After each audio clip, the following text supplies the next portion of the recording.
guest with us today, Mr. Robert Hunt himself. Welcome to the show, Robert. Thank you. Thank you very Yes, much. yes.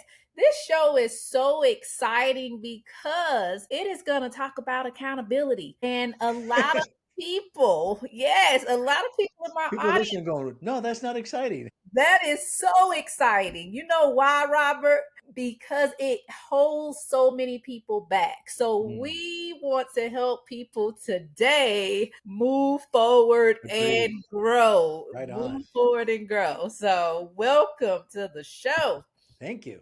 All right. So we are going to dive in. We are going to dive in because you had some critical turning points that got you to the spot that you're in right now. So let's talk about that, like what that turning point was that revealed to you like why accountability is so important and how that led to you writing two books, correct? Two books? No, just one book. Just one book? That Okay. was enough. Trust me. So I have The Accountability Dude, and no one cares until you do. Yeah, my title I call myself is accountability dude. The book is Okay. titled Nobody Cares Until You Do because it's all about accountability. That's right. Let's talk about that. Like, Okay. what was that moment that said, I need to put this in a book so people can learn and grow from this? Well, we're documenting the things that we've learned. My friend Salem Thine and I wrote this book together. He's a client of mine. He's been in our CEO groups for 6 years now. And we've always talked about accountability from a business perspective. Right. And we talk about this a lot in business. But I don't think people understand what accountability really means. And the things that we learned the hard way are we're trying to spare people from having to go through on their own. Exactly. We Listen, put this in a book for that because we don't want you to have to go through the same junk that we went through in our own lives. right, right. And I love that because, so many people in business, just in particular, they want great things. They have in their minds, like, I want to, obtain to this standard in my business, but they don't realize that it takes work and it takes you holding yourself accountable to Right, reaching those right. goals. And in our personal life, it's the same way. I mean, there's no difference between business and personal life because I want a marriage that's up here. I want kids who are up here. I want to have a faith that is bold and free and Right, enjoy my life with my faith. There's nothing that I want to suck. No right. one says, I think I'll let my finances be horrible. That's okay. I'll let that one go.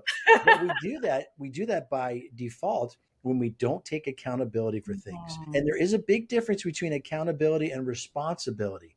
So Yeah, we have to talk wow. about that because Let's I talk think about that. people think they're being accountable when they're not. Wow. Dig deeper into that. Let's talk Okay, about let's the difference between the sure. So the basic definition of accountability is you own it. And it's Mhm. it's accountability is not a bad thing. It's a really great thing because when you think about it, if I take accountability for everything, I now have the power to change anything. And so for me, I looked at accountability as a young man as you're getting in trouble because you were accountable for this, Right, right? I'm going right. to hold you accountable. It's a threat, right? But in reality, accountability is freedom and power and joy Love and hope. that. And so when you start looking at it as the positive side of what accountability is, you want more of it Yeah. because when I own it, I have the power to change it. Now, Wow. when it comes to responsibility, responsibility is doing something, accountability is doing the thing that you need to do. Mhm. And accountability is proactive, where when you're looking at the results you want to get at the end and working backwards. So the simplest example I could think of is if you have kids, you're responsible as an adult to feed them, right? Right, That's the responsible thing to do. You should give them right. food. We should want to So do if I can take them to McDonald's and let them have a happy meal and go, here, eat this. Okay, then I've fed them, so I'm that. responsible. But if I'm accountable, I'm thinking, like, how do I want their health to be? They have Exactly. no money. They Love don't buy that. food. It's only I'm the one who buys them the food. So if they're Yeah. fat and unhealthy, that's me not doing my job as a parent. I'm accountable for Mhm. what I feed them.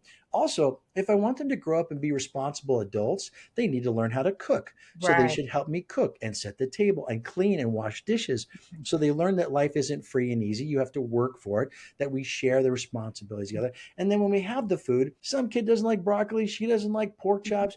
At the end of the day, it doesn't matter. Eat it. It's food. I want Right. you to learn to try other things and to be thankful. And so not only you eat it without complaining, but you'll be thankful and you'll thank me Yeah. for the food. So there's a thing you're doing as an adult to proactively do things to get the result you want, that is accountability versus just throwing a happy meal at them. Right. I love that and great example of that. I love that. And that's gonna lead me into this next question because you're right. Like when we talk about accountability, it automatically adds pressure to people. Like nobody wants to hear the word accountability because it seems like it's a bad thing, like you said. Yeah. Like it's just not like this positive word, but how do you reframe it to make it a place like you said where it opens up the doors for freedom and Yeah. personal growth? So it's not a bad thing. It's not a threat. You shouldn't be worried when someone talks about accountability because nobody can hold anyone accountable. I cannot hold you accountable because you could Wow. lie to me. And if I say, "Hey, you're going to do this, you're going to do that, right?" Yeah, I'll do that. And then you don't do it, but you lie. I've not held you accountable. And even in our workplace, we say we're going to hold our employees accountable. You can't. I can say, "Here's the rules. Here's your job. Do your job." If they don't do it, what do you fire them? You're going to Right. run around firing everybody every time they Right. don't do Or something? if you're gonna be there with them 24/7 You got to nobody to just work for you right. anymore. And so if I do fire you, then I'm the one being accountable because they left and took their lack of accountability somewhere else. So Mhm. really what you want to do is create a world where people want to be accountable. Yeah. I want my son to look at his homework and go, "Look, this is for me." Now I know that's a mature perspective, but Mhm. you've got to start teaching your kids the realities. Listen, you own the effort towards your homework. You own it. Therefore, you have the power to do something about it. In my own story, we talk about this in our book, Nobody Cares Until You Do, that we owed $90,000 in debt. That did not include the house or the cars. And at Wow. some point, my beautiful wife Kathy and I looked at each other in the spring of the January of 2019. We said, "Look, we're not living the life we want." Right. And a lot of this really came from our lack of accountability to our finances. And so we just decided that that year, if things didn't turn around, we were going to sell the house and start over. All year long, we're praying, "Lord, please bring that bag of money and pay off all this debt. We do not want to sell this house. We love this house." Well, it didn't work out that way. And in September, we committed, okay, it's not working the way we had thought it might somehow maybe work out. And so we decided to sell the house. So we did. We sold the house and we used all that money to pay off all of our debt and start over. And the freedom that we Wow. experienced by owning that situation, by making tough decisions, by owning the outcome, the effort, all that stuff. We owned it all. We fixed the problem, and we had such peace and such joy that it inspired us to go and work on our marriage, work on Right. our faith, work on our friendships and our finances to stabilize it so we can be not getting back into the hole in the future. But I tell you, once you learn to be truly accountable, it will free you up in all areas of your life. And I love that because it doesn't involve other people. It's like it's you. You know what I'm saying? Like just you have to Well, it choose. does involve other people, but they don't do it for you. Again, that's Right. to me, Right. that's freedom because let's say you're not any good and I'm counting on you to do it for me. Right. Well, now I've got problems of counting on you to do stuff that I need to own. But if I own it, I believe in me. Now, if I don't know Right. how to do it and I still own it, I can Then reach out to you you and say, "Will right. you help me? Because I know you're really smart. Will you help me with this?" But I still own it. Therefore, I have the control over it. People don't like stuff where they're out of control. Don't give up Right. your control. You own it, but you can invite people in Yeah, you to have get to smarter. choose to. Yeah, That's you right. have to choose to. That's right. A lot of times, sometimes it's like the Holy Spirit will just lead us. So I hope you're okay with that. Yes, ma'am. A lot of times people don't see the necessity of being accountable if it's not something that's going to affect them in the moment. So That's what so would you naive. tell people who they don't want to be accountable now Right. because they feel like it's not going to affect the now? Yeah, that come on. I mean, when we were kids in school, maybe we thought like that, but Right. everything you do affects something. There's a ripple effect in everything you do. When I was a kid, I got away with things, Right. okay? But getting away with not doing my homework made me a bad student Right. with a lack of intelligence, with a lack of discipline. And so though maybe I got away with it, I now had to live with who I was because of that laziness. I Wow. got away with not paying the government for years and years and saying, "Well, I'll pay you next year. I'll pay you next year," until I owed them so much they said, "The next time I'm going to garnish your wages and we're going to take control of your checking account." Oh, that's serious. That's a thing. And Right. so you need to think about when you kick it down the road a little bit longer, which is one of the traps we talk about in the book. Mhm. When you kick it down the road, it doesn't go away. It just It gets worse does. down the line. Right. Right. But even though you're saying that, people still avoid it and they resist it because they don't want to face it. What will you say to people who feel like it's just difficult? Like, I want to avoid this, Well, I want to everything's resist it. difficult. I mean, there are two ways to have hard in your life: Mm. hard being a victim or hard being a victor. I would rather have hard being a victor. So for us, it was hard to sell our house. It was embarrassing to have to admit to people we owed $90,000 in debt Mhm. and we're starting over. It was embarrassing to have to sell our furniture for pennies on the dollar and wheel my Right. dining room table down the street to my neighbor who bought it from me Yeah. for nothing. All these things that we had to go through, big deal, first world problems. I get it. But you have to own this process because there's freedom on the other side. And Yeah. when you stay as a victim, it's hard. And when you go through the challenges to fix your life, it's hard. I prefer hard that leads me towards being a victor. Right. And an easier path. Like, It's still a hard path either way. once you do what's hard, then you get more balance. Like, you have to do the hard things first to, make Yeah. that path a little more straighter for you.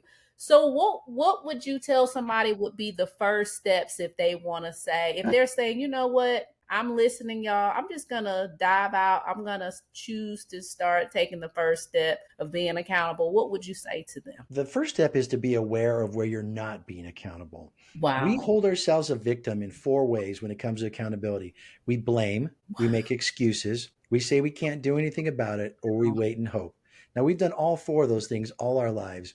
When I got in trouble as a kid, I blamed my brother. When I wasn't doing good in school, I made excuses for why I couldn't do it.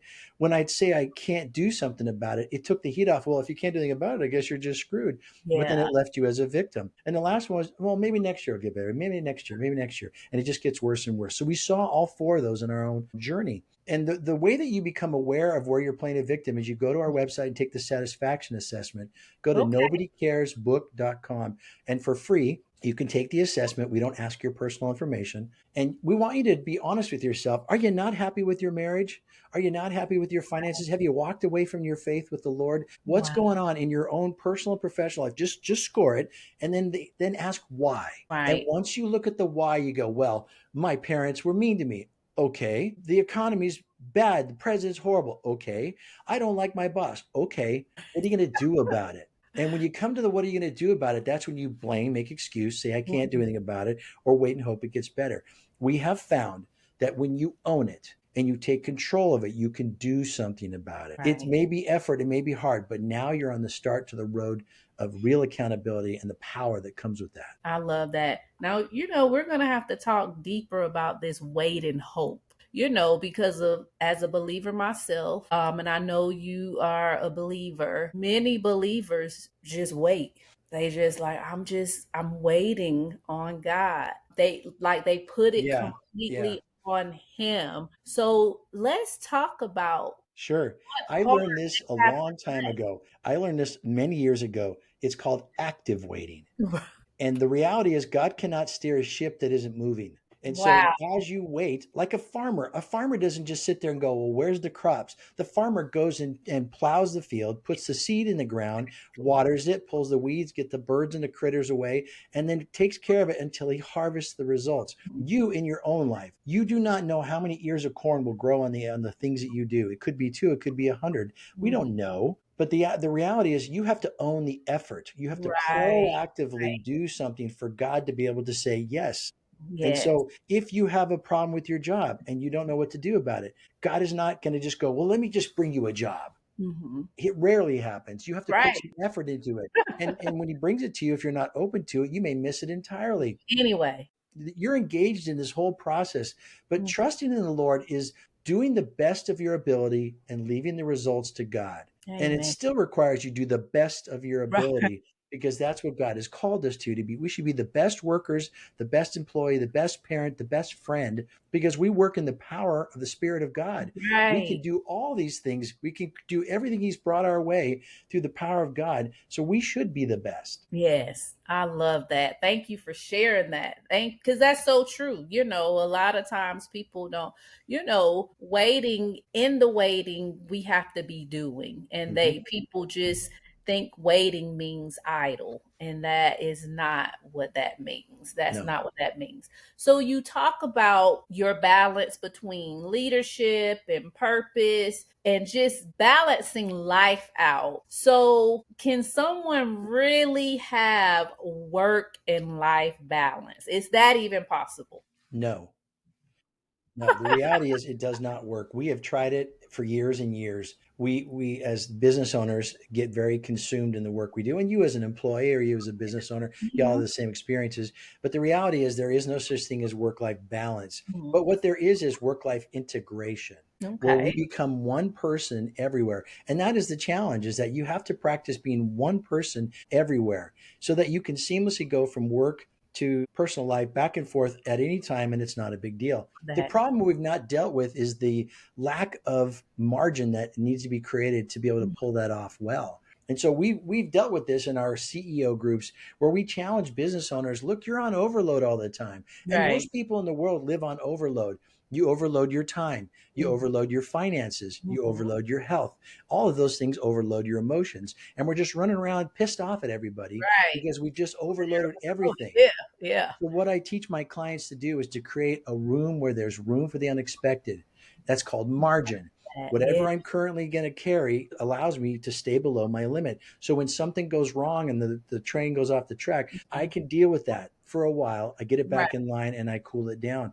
But if you max out your life and you live at the top of it, when anything goes wrong, and it always goes wrong, you're now on overload. And that is not the way that you can live the life with creativity, with energy. You're not productive and it's no fun. I love that. It just messes up everything. So, and that'll lead us into our next question. For people who are listening, who are right at that point where they're overloaded, they're overwhelmed, so they're feeling behind, what would you tell them? What's the simple truth that you would tell them about taking ownership and navigating through their sense of being overwhelmed? Sure, you have created the life you have today. Yes, there are circumstances that happen to you. And in many cases, you may have been victimized, but you do not have to stay a victim. You Love have a that. choice to look at all these things and decide, what do I do next? I grew up in a very poor family, and my Mhm. father beat my mom and all of us kids. And I grew up with that fear and the problems I had through that journey. But I'm not a victim. I've Right. been redeemed and restored by the God of the universe who loves me, Amen. and my Yeah. life has been laid out for good works and for the things that were planned even before I was born. So we have to take this mindset of staying as a victim and get rid of it. And the only thing that's going to motivate you is when you're tired of where you are trying to optimize a crappy life, step back and actually look at your life and go, what do I want my life to look like? And if you're not happy with where it's at, do something about it. Own it. You have the power and the authority because it's your life. And if you Right. do that, everything is open to you. This is not a prosperity gospel mindset. Right. This is one that says it's going to take hard work and you may have to make hard decisions, but God can strengthen you and guide you and equip you as you take on full accountability for your life. I love it. And it leads me. I want to ask you this question because in taking ownership and accountability, you will experience moments of failure. But Mm. how does that play a part in still taking that accountability? So, Everyone falls. And we've had problems in this whole journey ourselves. One of the requirements for real accountability is vulnerability. mhm, If you're not vulnerable, you can really never be accountable. So you mhm, have to invite people into your life. They don't hold you accountable because no one can hold anyone accountable, but they walk the journey with you of what you want to do in your life. And they have to be someone who really supports you the way that you want to be supported. mhm. Frankly, a lot of our friends, because they don't like the decisions they make of their own, they try and make you stay in your brokenness Yeah. because then it makes them feel better about their bad decisions. You have to find a friend who will say, when you tell them, hey, I'm going to work on this and change my life, they go, good for you. How do I help you? If your friends go, no, you're fine, don't try it, that's not the friend you want asking for input. But you invite people in your journey who will believe the better version of you and will be there to encourage you in that journey. And it does take time, but if you surround yourself people with other good people, when you fall, you won't be falling alone and you won't be falling down for long because there'll be someone there to help you up. I love that. Now, listen, Robert, what is a few nuggets you would want to leave the audience, before we Yeah, we talk about in our book, it's kind of a workbook where at the end of every chapter, we say, go back to your satisfaction assessment and now look at that and see what are you doing. And we want you to really think about how am I applying the principles in each chapter. One of the key things you can do to make you aware of things is to change your but to an and. When you make an excuse for why you can't do something, then you say, well, I want to go start a new company, but I don't have any money. Change the but to an and. I want to start a new business and I don't have any money. So what does it say? Well, I've clearly got direction. I need to go get money. Right. The and tells you where to go. The but says, well, you're screwed. You can't do anything Yeah. about it. To Yeah. stop. But the Like, and yeah. is, okay, let's get going. Let's get to it. So be aware of whatever you're making excuse for. I could never take a job that pays me less money than the one that I would really like working at. Well, then spend less money. Right. You don't have to make more money. Listen, I've been able to live on very little. We have Yes. changed our lifestyle. We still live in the house that we moved into when we sold our home, and we've been putting money away to rebuild our future. Right. Yes. So you can. I lived with one car. My wife and I shared a car for 3 years. Yes. You can do whatever you put your mind to. So there's one thing is change the but to an and the other one is when you say I can't do something, change it to I won't. If I tell you, hey, I can't do something, you'd be like, okay, well, I understand.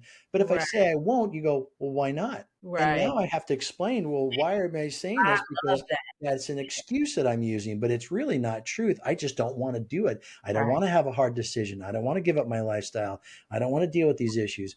So if you can change it to I don't want, it makes it really apparent that you are free to do something. Now you just have to convince yourself that it's worth the effort. I love those nuggets. Thank you so much. Tell the audience how they can find your book and how Yeah. they can find you, period, on social media or your website. Throw that out for them. You can go to find our book at nobodycaresbook.com. And in there, you can take the satisfaction assessment for free. You can order copies of our book. We autograph it and send it out to you along with a bookmark. And more importantly, is we want to get you in our database so that you can share your story with us.